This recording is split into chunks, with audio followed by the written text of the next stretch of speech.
안녕하십니까. 오늘은 시험지 분석을 맡은 더 프라임 수학학원입니다. 오늘의 학교는 어디일까요? 오늘은 색다롭게 한번 진행해 보겠습니다. 이 학교의 교훈은 스스로를 속이지 말자, 남을 사랑하자 라고 합니다.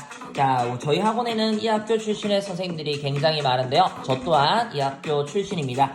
자, 학교 교문을 들어서면 이렇게 돌바위에 교훈이 적혀져 있는 수성구의 명문남고 대륜고등학교입니다. 교복 보시면 알겠죠? 자, 오늘 우린 대륜고등학교의 바로 중간고사 2019학년도죠. 이 중간고사를 분석해 보려고 합니다. 자, 일단 어머님들께서도 학생들도 대륜고등학교라고 하면 수학이 굉장히 어렵다, 잘하는 친구들이 굉장히 많이 다닌다는 얘기들을 들어보셨을 거예요. 자, 그러면 그 학교의 진짜 상위권들은 어떤 시험을 치고 있었는지 작년의 기출을 분석해 보면서 우리는 아주 자세하게 학원에서 대비를 시켜보려고 합니다. 자, 대륜고등학교는 서술형과 객관식 문제를 같이 출제하고 있습니다. 자, 그거는 시지고등학교나 다른 학교들하고 큰 차이가 없는 것 같은데요. 서술형에서의 큰 차이는 바로 교과서 기반 문제들로 출제를 한다는 사실입니다. 서술형이 굉장히 어려울 거라고 생각을 할 수 있는데요. 상문제가 많이 나올 것 같지만 실제로 우리 서술형의 문제 난이도는 대다수 중문제의 교과서 문제를 내고 있습니다.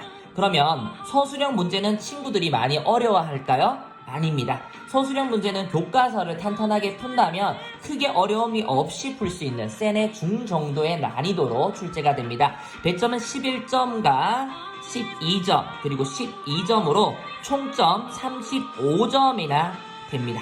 자, 우리 난이도에 비해서 총점이 35점이나 준다는 것은 우리 중위권 친구들을 많이 배려하는 대륜고의 모습이라고 볼 수 있겠습니다. 자, 하지만 서술형이라는 것은 어떠한 문장의 핵심 부호들이나 핵심 내용이 빠지면 감점 또는 0점 처리를 받는 굉장히 어렵고 까탈스러운 문항입니다. 그걸 감안했을 때 교과서의 필수 예제 문제 정도는 눈 감고도 쓸 수 있을 정도로 많이 공부하셔야 될 겁니다. 자, 서술형 1번 문제는 나머지 정리에서 나왔던 굉장히 간단한 문제였고요. 서술형 2번은 나머지 정리가 아닌 이제 2차 방정식을 세우는 이제 부분에서의 출제. 자, 세 번째 서술형 문제는 2차 함수와 직선 간의 관계를 활용하는 문제였습니다. 자, 이렇게 각 시험 범위에 해당하는 단원들의 가장 중요한 메인 핵심 유형이면서 난이도는 중정도로 유지하고 있기 때문에 그렇게 서술형을 많이 틀리는 친구들은 없지만 학년마다 이 서술형의 채점 기준이 조금씩 다릅니다. 한 문장에 틀리는 순간 빵점 처리를 하는 경우가 굉장히 많거든요. 그래서 꼼꼼하게 준비는 하셔야겠습니다. 서술형 총점 35점을 잃는다면 아마 여러분들의 첫 중간고사는 우울할 수밖에 없겠습니다. 자, 그러면 대륜고의 난이도는 어디서 결정이 나느냐면요, 바로 선택형 문항에서 결정이 납니다. 자, 선택형 문항은 하문제가 5문항 출제되었고요. 자, 중문제가 9문항, 무려 상문제가 6문항이나 출제가 되었습니다. 자, 여러분들 하문항은 바로 교과서에 나오게 됩니다. 교과서에 있는 문제들을 숫자 변형하여 일부 출제한 하문제는 이번 시험 1번과 2번, 3번, 4번, 그리고 5번에 해당합니다. 여러분 5번 문제만 잠깐 보더라도 누구나 착실하게 학원에서 공부를 했다면 맞출 정도의 난이도, 아니요, 학교 수업만 열심히 듣더라도 맞출 수 있는 난이도라고 보시면 되겠습니다. 자, 그러면 6번 문제부터가 중문제의 시작인데 이 6번 문제는 어디서 나왔냐? 외부 지문이라고 할 수 있겠습니다. 자, 오늘 저희 수업에서는 교과서의 출제 부분과 그리고 학교 프린터의 출제 비율 그리고 외부 지율로 세 가지 분류를 하겠습니다. 자, 6번 문항 같은 경우에는 외부에서 끌어온 문제라고 보시면 되겠습니다. 자, 그럼 이 2차 함수 외부 문제의 난이도는요? 중 정도의 난이도를 따지고 있습니다. 자, 세 조건을 모두 만족시키는 함수가 x축과 만나는 좌표가 다음과 같을 때 a, b의 곱을 구하는 문제는 여러분들이 쌤만 풀어보더라도 굉장히 많이 볼 수 있는 문제입니다. 당연히 맞춰주셔야겠죠. 자, 7번 문제는 마찬가지입니다. 중문제의 난이도지만 7번 문제는 학교 프린터물에서 등장했던 문제를 그대로 출제를 하였습니다. 자, 7번 문제였습니다. 7번 문제를 잠깐 더 상세하게 본다면 이 2차 식이 두 개의 인수로 인수분해가 됐을 때 그 A와 B와 C 값을 구하는 문제로 여러분들이 마음만 먹으면 금방 풀 수 있는 문제 난이도가 되겠습니다. 8번 문제는 중난이도로서 교과서에서 나오고 있는 문제입니다. 교과서에서 복소수 파트에 굉장히 많이 나오는 이론이라고 할 수 있겠죠. 자, 크게 어려움 없이 풀 수 있는 문제가 되겠습니다. 자, 9번 문제입니다. 9번 문제는 중난이도의 출제를 하였고요. 자, 중문제의 외부 지문이라고 보시면 됩니다. 외부에서 끌어온 문제고요. 셋만 보더라도 두 교점 사이의 거리의 최대에 대한 내용을 다루고 있으니 여러분들이 크게 어렵지 않게 또 풀 수가 있습니다. 자, 9번 정도까지의 문제를 풀 때까지 걸리는 시간이 그렇게 오래 걸리시면 안 돼요. 왜냐하면요, 10번부터 여러분들을 기다리고 있는 상문제는 약간 까다로운 문제들이 깔리기 시작합니다. 상문제는 외부에서 전체적으로 가져오게 되고요. 자, 이 문제의 난이도를 상으로 잡은 이유는 우리가 근과 계수의 관계에서 이제 계수의 무리수가 있을 때, 유리수가 있을 때 혈내근이라는 성질을 쓸 수가 있습니다. 자, 근데 알파는 2 플러스 루트 5라고 해서 우리는 혈내근이 가능할 것이라 생각을 하는데요. 자, 안타깝게 계수에 무리수가 끼었기 때문에 혈내근을 사용할 수 없는 문제입니다. 자, 어떻게 보면 고난도 문제집에서 한 번쯤 봤을 문제고요. 센의 C단계에서도 볼 수 있는 문제입니다. 자, 외부 지문에서 갖고 온 상문제 중에서는 그나마 시중에서 접할 수 있는 문제긴 하지만 생소한 친구들이 굉장히 많았을 거예요. 자, 이런 부분들의 문제를 조금 더 타이트하게 공부해보는 꼼꼼한 습관 필요하겠습니다. 혈내근으로 바로 푸시면 이거는 틀려요. 자, 그리고 우리 11번 문제로 한번 넘어가 볼게요. 11번 문제는 상문제는 냈으니까 그래도 여러분도 한번 쉬어가라는 타임으로 중문제 교과서 유형입니다. 자, 중문제고요. 교과서에서 나온 문제입니다. 2차 방정식이 두 분이 서로 다른 양의 실수를 일 때라는 문제는 이제 교과서, 이제 대륜을 사용하는 교과서에서 볼 수 있는 문제였고요. 여러분들께서 교과서만 제대로 풀더라도 맞추는 게 큰 무리가 없었을 거예요. 자, 근데 이 시간 관리가 굉장히 중요하다는 게 뭐냐면 12번 문제에서 바로 다시 대륜고에서 상 출제를 해버립니다. 자, 이 상은 또다시 외부 지문이고요. 자, 우리 멘탈이 약한 친구들은 이 파트, 이 네 번째 쪽에서 멘탈이 나갈 수 있습니다. 그래서 어려운 문제나 생소한 문제 같은 경우에는 일단은 넘겨서 다른 문제부터 풀어주는 게 굉장히 중요한 방식이겠습니다. 시험 치는 연습이 필요하다는 거죠. 자, 12번 문제를 보면 외부에서 가지고 왔는데요. 자, y는 x이고 마이너스 2x 더하기 6의 그래프의 꼭지점을 a라고 하고 직선 y는 k와 만나는 두 점을 bc라고 할 때 삼각형 abc의 넓이가 125랍니다. 그래프를 그려가면서 우리가 문제를 해결해 나간다면 크게 어려움은 없겠지만, 자, 많이 접하지 못했던 문제라 당황할 수는 있겠습니다.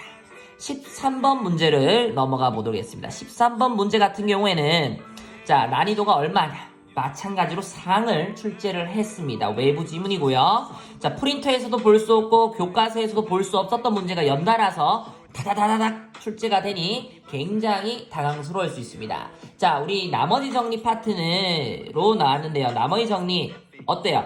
학생들이 많이 어려워하는 파트 중에 하나고요. 모의고사나 수능 기출에서도 고난이도로 출제가 많이 되었던 문제입니다. 자, 이 나머지 정리 문제 중에서도 일반 문제집에서 잘 볼 수 없었던 내용을 냈는데요. 아마 나머지 정리의 최고 난이도에 출제를 했다라고 보면 되겠습니다. 자, 시험 기간이 짧고 이런 부분들의 촉박함을 생각했을 때는 굉장히 초조할 수 있었을 것 같아요. 자, 3차식을 이 2차로 나누었을 때와 요 나머지가 이렇게 되고요. 이 x 빼기 1차로 나눴을 때 나머지는 이렇게 돼요. 요 트럼에서 많이 봤죠. 근데 fx라는 이 함수를 다시 4차로 나누었을 때 나머지를 구하는 과정. 자, 호락호락하지는 않았습니다. 자, 대륜고등학교 시험지 풀이 시간에 한번 깊게 자칫 공부해 봐야 할 정도의 문제입니다. 자, 14번 문제에서 또다시 상이 출제되고요. 외부입니다. 자, 당황스럽죠? 자, 이런 도형의 문제는 고등학교 3학년의 기하라는 파트에서 굉장히 많이 볼 법한 도형이에요. 그 문제의 형태도 보시면 고3의 기하에 출제되는 문제처럼 전피에서 직면체 건널비를 따라 Q에 도착하는 최단거리, Q에 도착하는 최단거리를 구하라는 겁니다. P가 여기 있는데요. Q는 요 밑에 있어요. 당연히 뭘 그려서 푸는 문제다? 마찬가지 전개도를 그려서 풀어야 하는 문제입니다. 이 전개도를 그리더라도요. 케이스가 이 면이 위에 있을 때, 가운데 있을 때, 마지막에 있을 때 다 값이 다르기 때문에 세 가지 경우를 모두 봐야 되는 어려운 문제고 시간이 굉장히 많이 소비되었을 것 같은 문제가 되겠습니다. 자, 이렇게 14번의 사항을 건너고 나면 15번의 문제는 복잡해 보이기는 하지만 I의 규칙, 순환을 이용하는 중문제 정도의 난이도가 되고요. 외부 지문이 되겠습니다. 자, 여러분들, 어머님들 느끼셨나요? 4면에서부터 5면으로 넘어가면서 상문제가 무려 몇 문제? 자, 1문제, 2문제, 자, 3문제, 4문제입니다. 토탈 7문제 중에 4문제의 상을 내버리고 교과서 외적인 문제를 7문항 중 6문항을 내었으니 4면과 5면에서 굉장히 힘들었을 것 같다는 생각을 할 수 있습니다. 거진 잘 안되는 친구들은 15번까지 해서 종이 쳤을 확률이 높을 정도로 앞 서술형과 객관식의 상이 시작되는 문제 파트에서 시간 관리가 굉장히 중요한 걸 한 번 더 강조하겠습니다. 자, 16번 문제로 넘어가면요. 제가 잠깐 이게 풀어봤는데요. 잠깐 지우고 시작을 하면 16번 문제가 바로 상 문제가 되겠습니다.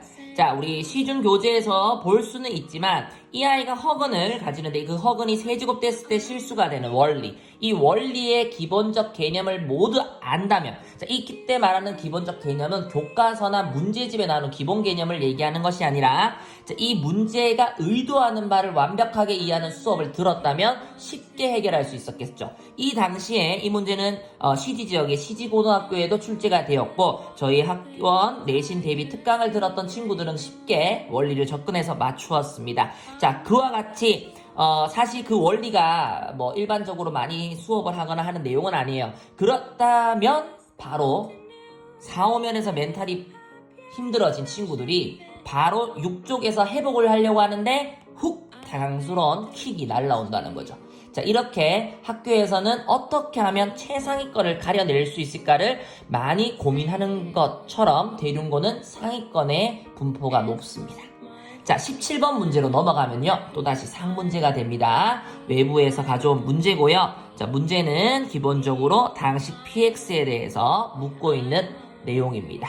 자, 계속해서 상문제가 이어지고 있는 거 보실 수 있겠습니다. 마지막 17번째 17번 문제까지도 상으로 출제를 하면서 바야흐로 대륜고의 큰 심화 난이도가 있다는 걸 볼 수 있겠죠. 마지막 4.5점 문제는 훗날 고등학교 2학년과 3학년에 올라갔을 때 내신에서도 후반부 고배점은 이어갑니다. 그리고 고등학교 2학년에 출제되는 문제들의 심화는 고3 기출에서 나오게 되고요. 이와 같이 고등학교 1학년에 나오는 내신 심화 문제들은 고등 개념과 수능 기출 형태를 많이 띠고 있습니다. 자, 대륜고 같은 경우는 대륜고등학교 같은 경우에는 이렇게 내신을 대비하면서도 수학을 깊게 공부시키면서 수능 대비를 동시에 할 수 있는 그런 학교라고도 볼 수 있습니다.